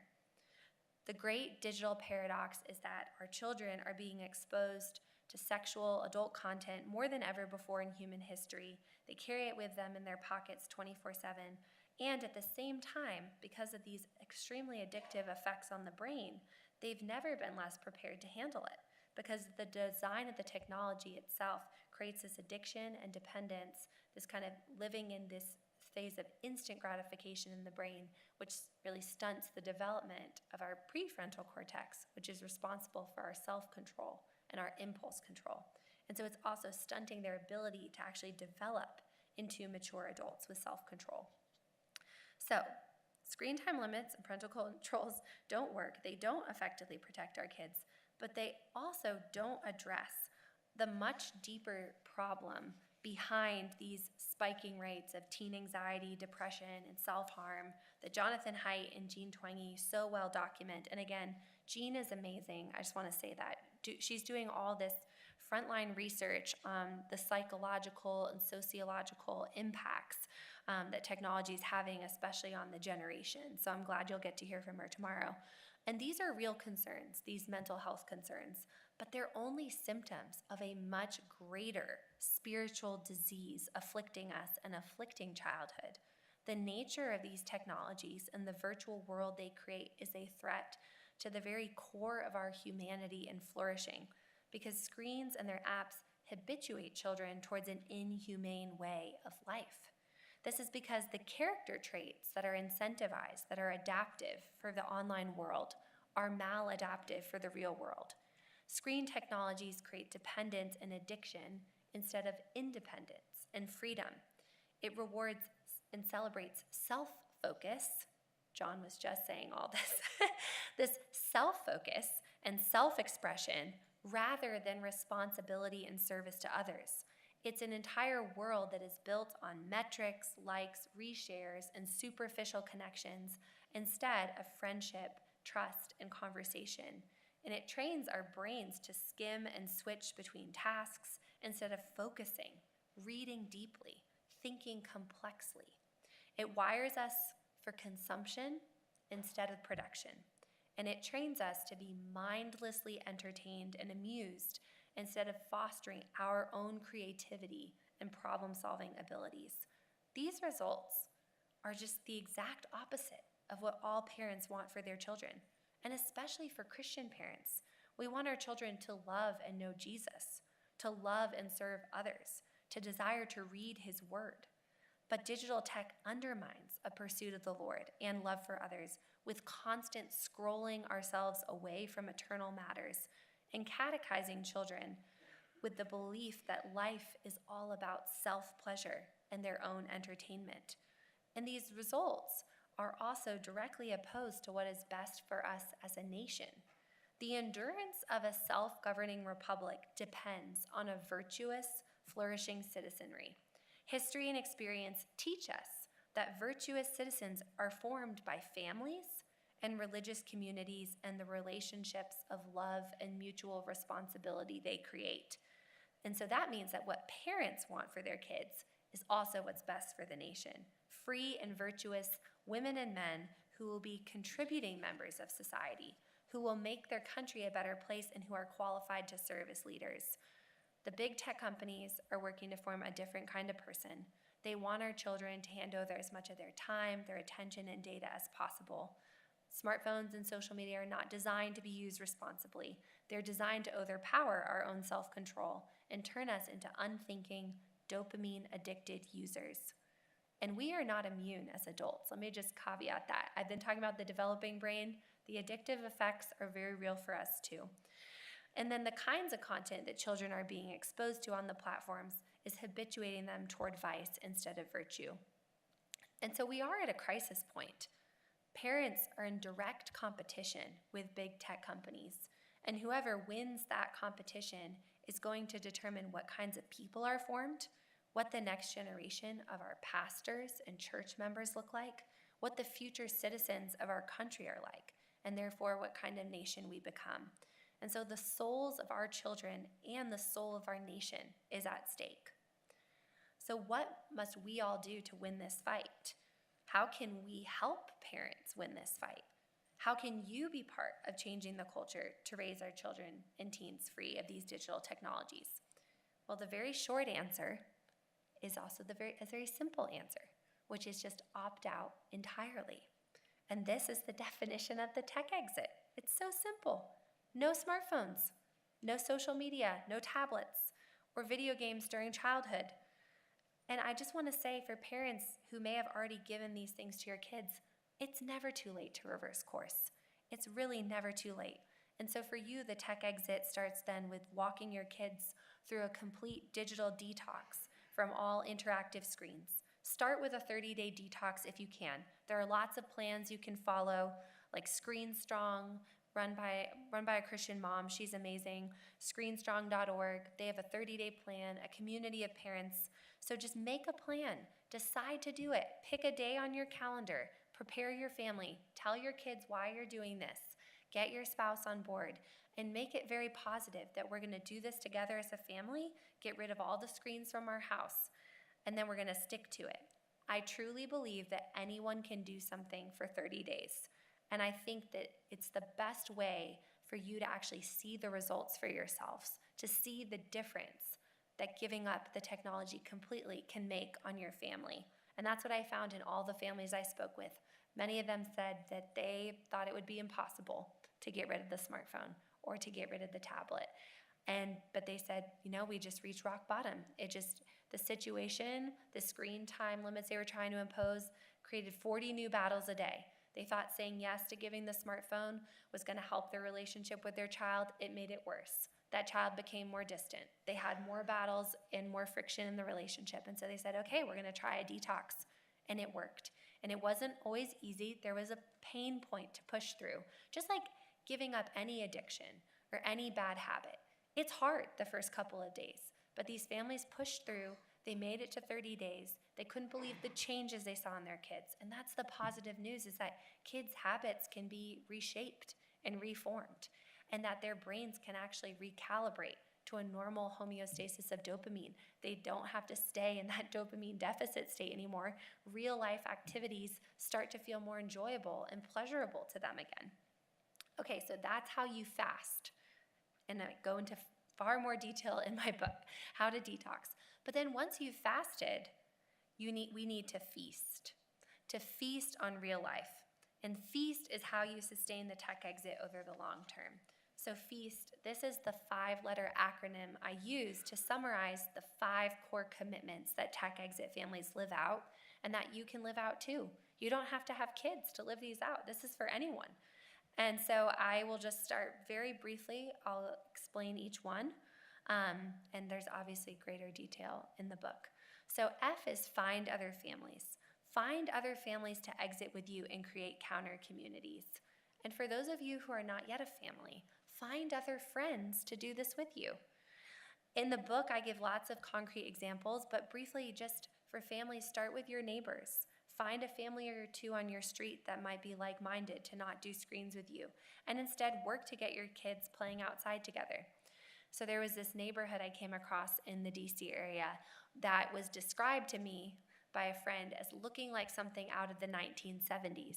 So I interviewed a mom on this street. I said, how did this happen where the kids are all just riding bikes outside together and there's no parents around? Like there's not a parent in sight. And like the kids fight in the yard and then they have to work out the fight themselves. And there's no phones, there's no screens around.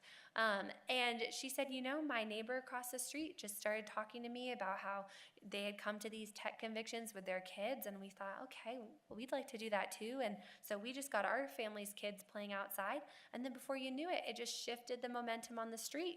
Those kids playing outside became attractive to every other family on the street for their kids to go outside. And she said, not everyone on our street shares the same tech restrictions we do, but they created this positive culture, the positive antidote that attracted these other families. And now, she said, it's become the norm on the street to not give phones to your kids. And every parent's kind of like, don't be the parent that brings smartphones to the street. So they've shifted the pressure the other direction. And that's what we need to do. We need to form these communities to create these counter pressures to push the smartphones back out of childhood. So find other parents, talk to parents at your school, your church. Just don't be afraid to open up the conversation. E, explain, educate, and exemplify. So to make the tech exit sustainable over the long term, and especially for parents to preserve a good relationship with your child, it's important to work to get their buy-in, or at least their understanding and acceptance of the tech commitments you're calling them to. So tech exit parents, they positively and proactively explain the reasoning behind their rules. They actually want to educate their kids on the harms to train their children for how to handle these digital temptations that they will have to face as adults. And so I would even just say, if you're not a parent though, educating yourself on the harms, even for yourself, to understand the addiction design behind these and the other dangers, I think can really kind of steel your spine and firm up your convictions about having a better relationship with technology. I do want to address one common myth I hear a lot from parents. Okay, but the kids are just going to go binge later. When they get to college, they won't have had smartphones, they're going to go crazy. I bring that myth up under this point because what parents said to me is that it was actually the opposite, that they had formed their core habits without a smartphone. They weren't dependent on it. So even if they got one in college, they had this vision of themselves that was always going to be a tether for them of what life was like without a smartphone. So even if they did feel like, oh, you know what, I'm using it too much, they actually had this cognition, this sense of, oh, wait, this is too much because I know what life looked like without it. But another big piece of the not binging later was they had lots of conversations ongoing with their kids about their reasons for doing this, what they were trying to protect them from. And one mom shared with me that with her teens, she watched the documentary The Social Dilemma, which if you haven't seen it, I would recommend it. It exposes the kind of business model of social media. And her teens were so repulsed that these tech companies were trying to manipulate them and manipulate their behavior and what they thought about things and how much time they would then give to these apps, that they didn't want anything to do with social media. And so I think we have to engage our children as future adults, treating them as adults, explaining in age-appropriate ways what we're trying to protect them from, and educating them for themselves so they can make those wise choices as adults. Okay, finally, the last E in the E chapter is exemplify. So a big part of how we train our children for how to use technology well is modeling this ourselves as parents. And even if you're not a parent, modeling this as an adult in your church community, in your neighborhood, for the kids that are watching you, because we have to exemplify a healthy use of technology for our kids. And I will just say, the best way to train children is not by giving them a powerful technology that they're not mature enough yet to handle, but it's by modeling it ourselves. And I just encourage parents to ask the question, are you using your phone the way you would want your child to use a phone when they're an adult? And I think if you stop for a minute, you're like, oh yeah, I don't want my child as an adult just like hunched over their phone all the time, walking down the street. You start to like picture that. And I think that's a convicting question for us to ask, because they will imitate us. Children are natural imitators. And if we're showing them that we value the phone more than human relationships, they will want to value that too. I mean, whatever adults do looks so cool to a kid. And if all the adults are glued to phones, then that's what kids want too. And so it really starts with us.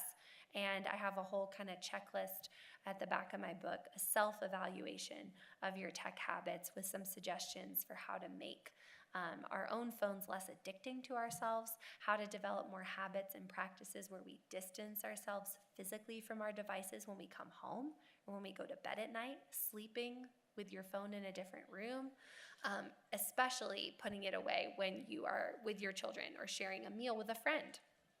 I will just say, because there's college students here, I actually was inspired to give up my own smartphone because of some college students I met. So there's an organization called Humanity that has various college chapters of these kids who, like I was saying, under F, finding other families or finding friends, are communities of kids who opt out of smartphones and social media together on college campuses. And I went and gave a talk similar to this one for them a few years ago, and they asked me at the end of the talk, and they said, you know, Miss Morell, do you have a smartphone? And I was like, yeah, I do. And they were kind of like, well, you just told us like all the reasons it's so bad. And I really felt convicted by that. And they shared, I asked them some more questions like, well, how did you know that you wanted to do this? Or how did you know that you were ready to give up your smartphone and opt for an alternative phone? And this is a segue into my next point, don't worry. And they said, this one boy said to me, I wasn't ready to give it up. I was addicted up until the second I decided to do this, but I realized something had to change. I had to just rip the Band-Aid off. And he has like never looked back, and he's loved just having an alternative phone. So it is possible as adults to give up your smartphone. And I'm not saying everyone needs to do that. I think there's ways we can dumb down our own smartphones to be less addicting. But I don't think it should be out of the question for us to consider what it would look like if we opted out of smartphones too. And so that is my next point, is A, adopt alternatives. I think a lot of parents are just not aware that there are so many more alternative phones available. Like, this is more hopeful news. There are better options available now than there were even 2 years ago. I personally have a phone called the Wise Phone, invented by a Christian dad in Texas whose goal was to create a porn-free phone. And it's amazing. And I have apps like Uber on it, my airline app. It allowed me to get here today. No smartphone, I made it. And but it has no internet browser, no email, no addictive social media, no online games, just apps that are truly tools. So you to approach the phone to use it as a tool, not for it to use you or to suck you into just distractions that you didn't want to get into. So other options are the Bark phone, Gab phone. Those are specifically good for kids, Pinwheel phone. And when I say kids, I really mean like late high schoolers.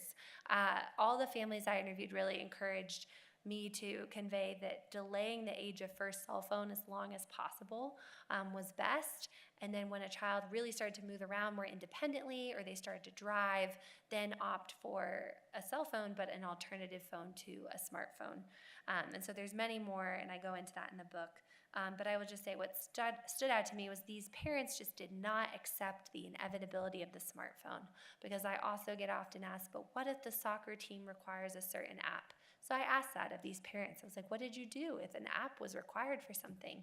And they said, we just found a workaround. We just told the coach, I'm sorry, my kid doesn't have a smartphone. We're going to have to figure out another way for you to be in touch with us.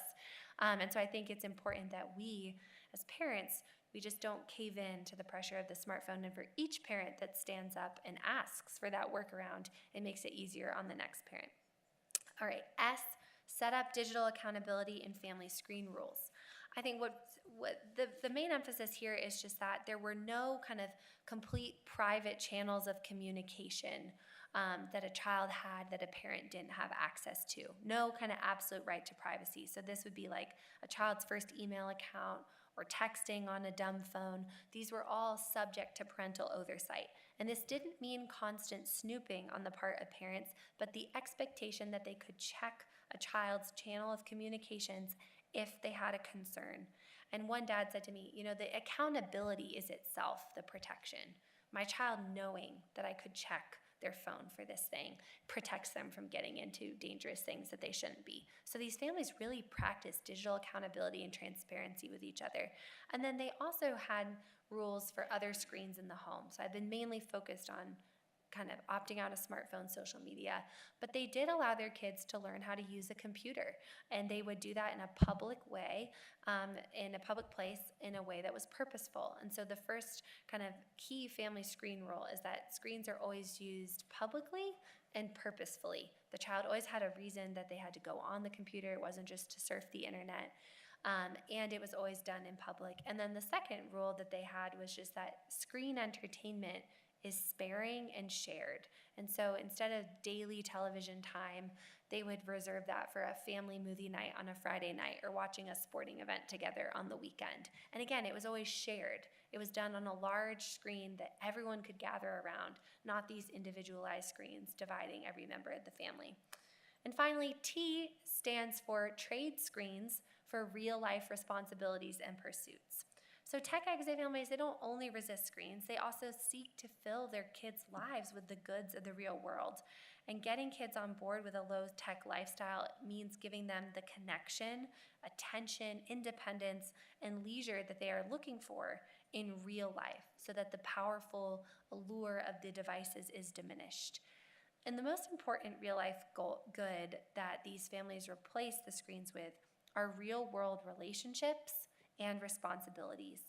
Opportunities first to serve others in the home and then to others outside the home. And this really stood out to me that they didn't just try to fill their kids' time with hobbies and sports and music and art. Those are all good things. But they would actually try to help their kids develop those skills in order to learn how to use those skills to serve others. They were really primarily oriented around service.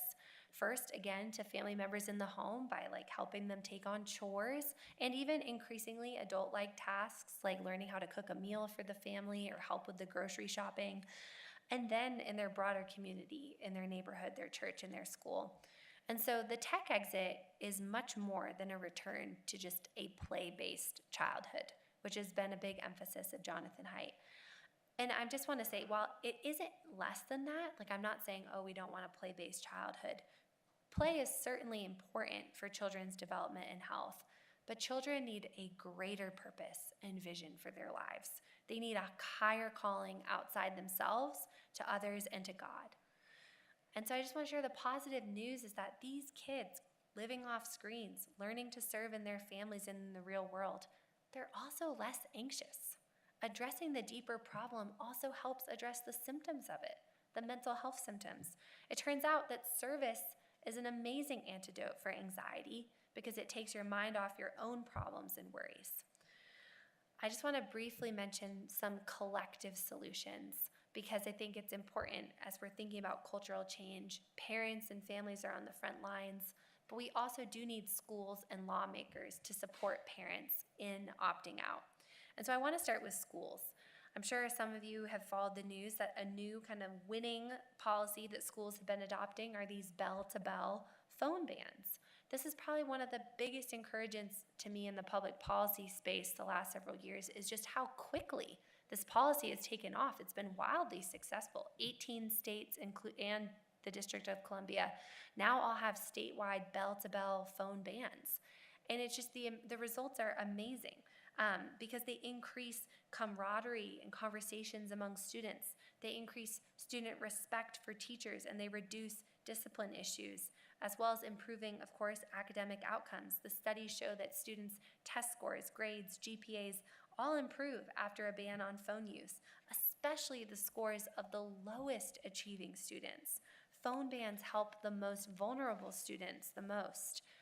And the bans allow students even to test drive what a phone-free life can look like for the 7 hours of the school day. Staying off the phone for the school day can help young brains recalibrate so that even during those after-school hours, the pull of the phone and its apps is less powerful. And so schools, they offer really powerful backup to help parents opt out of smartphones. And while phones may be the worst culprits, in talking about schools, I also have to mention the educational screens many children are using in their classrooms that are hurting learning more than helping. Despite the increasing push over the last decade to get every child a laptop or tablet, our student math, reading, and science scores have been on the decline in the US since 2012. And in 2022, the scores were the lowest seen since the 1970s. Studies have found that the increased technological access has not led to increases in educational attainment. And some other research sheds light on why this is the case. Studies have found, doing MRI scans of 8 to 12-year-olds, that they develop stronger reading circuits in the brain when they spend time reading paper books than reading them on screens. Just this last May, educational neuroscientists at the Teachers College of Columbia University, which is a very liberal university, found evidence that children's brains process written texts more deeply when they are presented in print rather than on a digital screen. And so I'll offer you an interesting case study. The country of Sweden, they were one of the first nations to adopt these modern ed tech learning methods. They actually replaced all their textbooks with screens back in 2009, and they inspired a lot of other countries to follow suit. Well, now Sweden is reversing course because their data hasn't borne out. Attention spans are shorter, learning has not improved. Their government is expected to invest $1.2 million to provide every Swedish student with paper textbooks for every subject by 2025, by the end of 2025.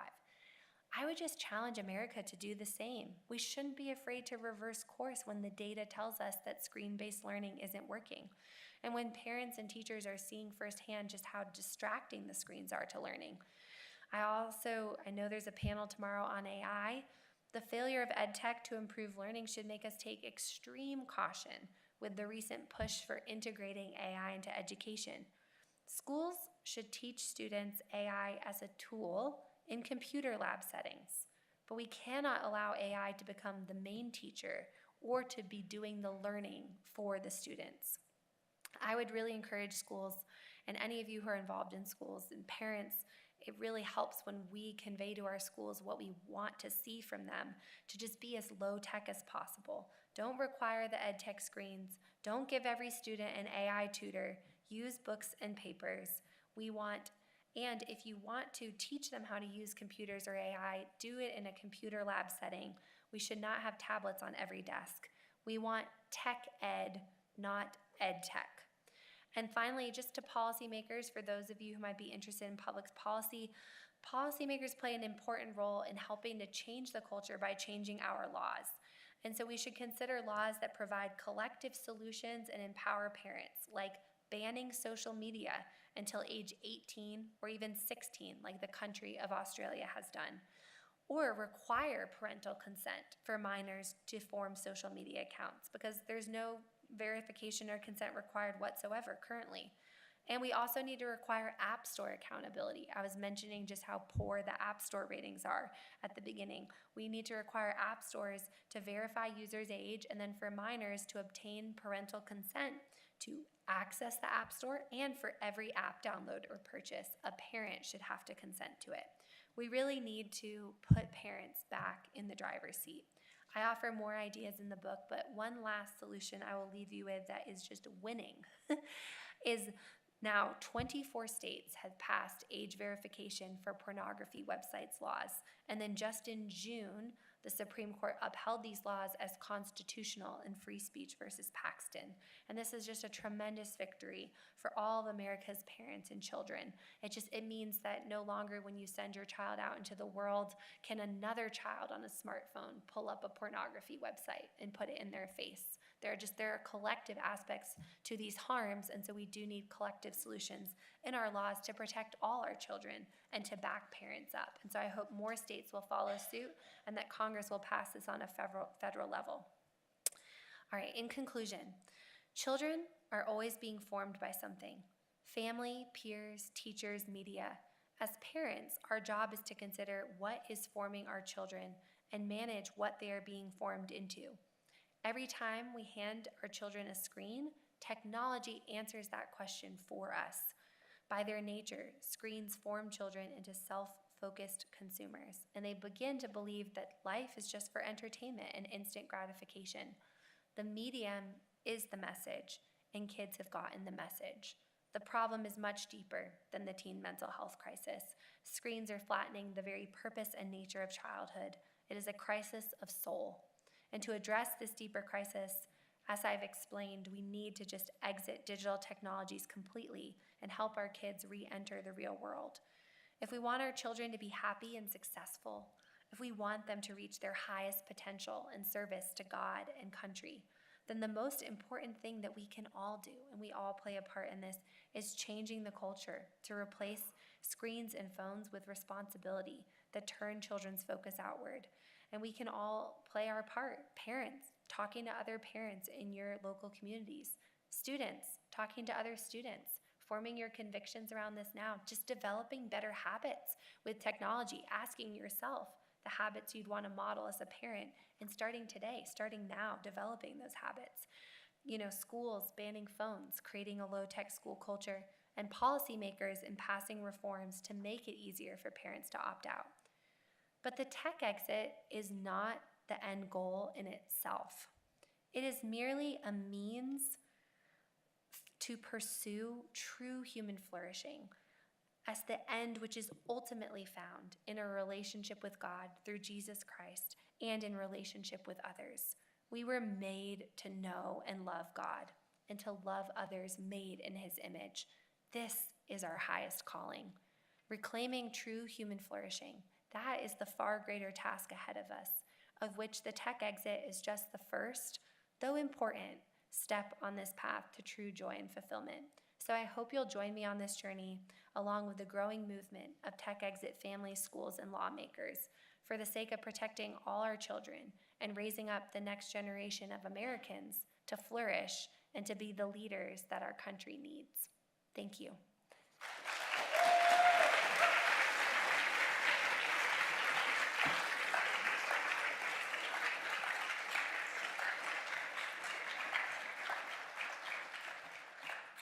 I think I can take some questions, and you guys just tell me when to cut off.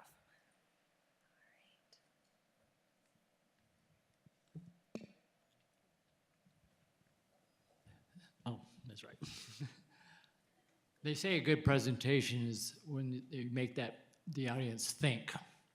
And you've done a good presentation. I admire your parenting conscience. It's well done. I owned the Computer Learning Center.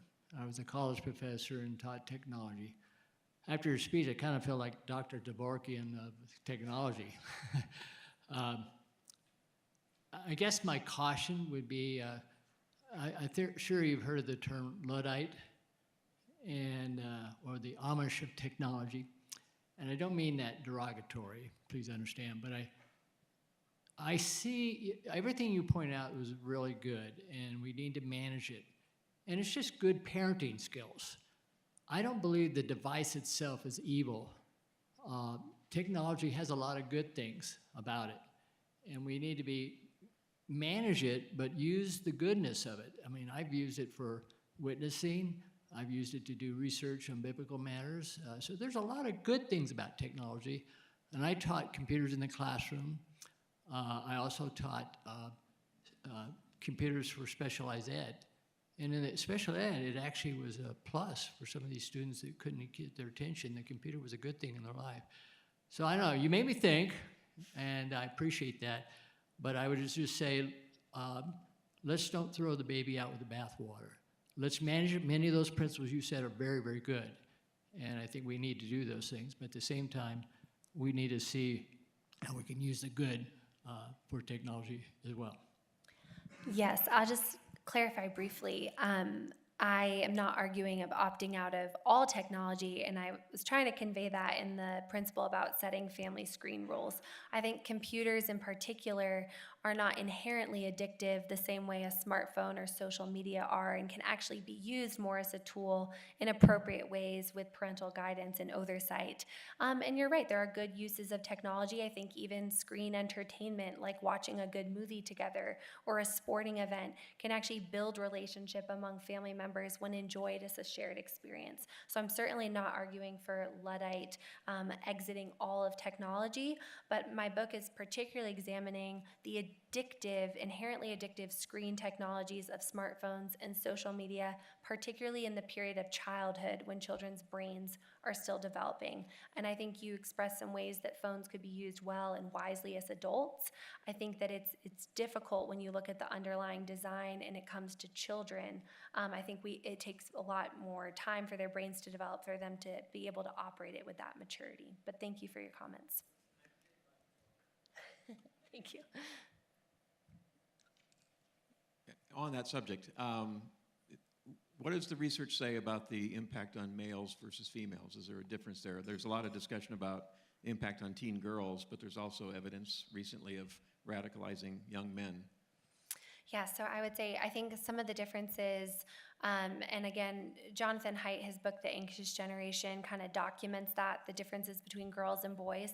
But the girls are much more drawn to social media and can fall into just having more issues with kind of the constant social comparison that social media fosters, leading to just problems with body image, self-worth. And girls were seeing much higher rates of things like self-harm, depressive thoughts, and anxiety. And those are across the board for all teens, but especially there's been a big spike for girls in anxiety and depression and self-harm. For the boys, they're more drawn into a lot of the online gaming apps and gaming communities, and that can have it kind of has a different, similar effect on the brain. It's also addictive, but video games in particular put the brain, like I was mentioning with that electronic screen syndrome, they particularly put the brain in this state of hyperarousal, fight or flight mode. So adrenaline and cortisol are being released as boys are playing these games. But the problem is there's no physical release for that, like the way you would in a sporting event. And so that is then manifesting, especially in boys, a lot of anger, irritability. I do think more proclivity to violence because there's nowhere to channel all that adrenaline and cortisol, and it puts the body in this kind of state of chronic stress. And so that is, I think, more particularly affecting young men because of the way that gaming kind of stimulates the brain to have that response. I have two questions for you, if that's all right. Yeah, it's fine. So, for the case of reviewing children's ages in app stores and different websites, I was wondering what might be the best option in reviewing those ages without the invasion of privacy and to conserve the security of minors. Like we've seen, like putting in dates for social media has not worked because you can lie about it. But also, I know there's been a recent policy on YouTube that's been using AI to try to look at people's ages, and if they believe you to be younger than your actual age, then you would have to submit a identification, and some people have considered that an invasion of privacy, and I was wondering how we might get over that step. Yes, this is a very thoughtful question and something I deal a lot with in my policy work. So I will just say, I do use the word verification because what you just described, age attestation, where you just put in your birth date, really is completely ineffective because it's very easy to falsify. So there has to be some means of independently verifying, are you a minor or are you an adult? I'll just use the context of pornography websites because I've been working in that space for a while, how they're doing it. There are now many third-party age verification providers, and including, so I'll just use the example of Louisiana. Their state now has a digital ID system, so they have everyone can get a digital driver's license. So in Louisiana, they have an app called Verify You, and if you're using an adult website, could be pornography, or you're ordering alcohol online, you can say, I'm going to use my Louisiana wallet digital ID, and all it does is it prompts you to open the Verify You app, and it says, are you trying to access this website? You say yes. It gives you a token. You go back to the website, you type in the token, and it lets you into the website. And all the information that's been transferred to the website about you is just whether or not you're over or under 18. Nothing about your personal privacy, none of your personal information, no ID, nothing identifying about you has been transmitted to the website. So I, when I speak about this, encourage more methods like that, that there's some kind of third-party verification where there's a go-between and your privacy is protected. And there's lots of other examples. I'm actually publishing a brief on this soon that goes into all the privacy kind of protecting means we can use to verify age. But I would just say that the technology now exists that I think didn't even exist maybe 10 years ago to be able to do this in an incredibly privacy protecting way. Yeah. I've been noticing a lot, especially in children's media, like if we think elementary and middle school media of movies, films, TV shows, they've been catering to more short attention spans caused by social media. And I was wondering your take on that, and how might we be able to get children's attention span back to normal, and just how might we do that the best path?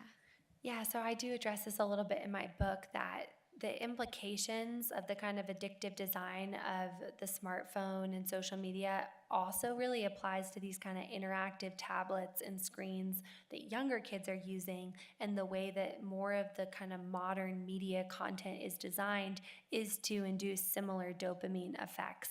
And so I really encourage parents to kind of opt out entirely of tablets. Watching a show passively on a television is very different than a child interacting with an app or watching these kind of short reels or short clips. Just the app-based environment is very driven towards switching between tasks, switching between apps, scrolling, which is really just diminishing attention spans. One high school teacher told me he used to show clips of movies in his class, but now he can't, and like that was a way to kind of spice up the lecture and get people's attention back. He's like, that doesn't work anymore because people are used to 30-second reels, and actually like a 5-minute clip of a movie is too long. And that was kind of jarring to me, but I think that we're seeing that, and it does affect young children as well. So I actually think like sitting through a family movie or something like The Sound of Music is very different. You're actually sustaining an attention span over a long period of time versus all that short instant media is particularly dangerous. Yeah. Okay, thank you all.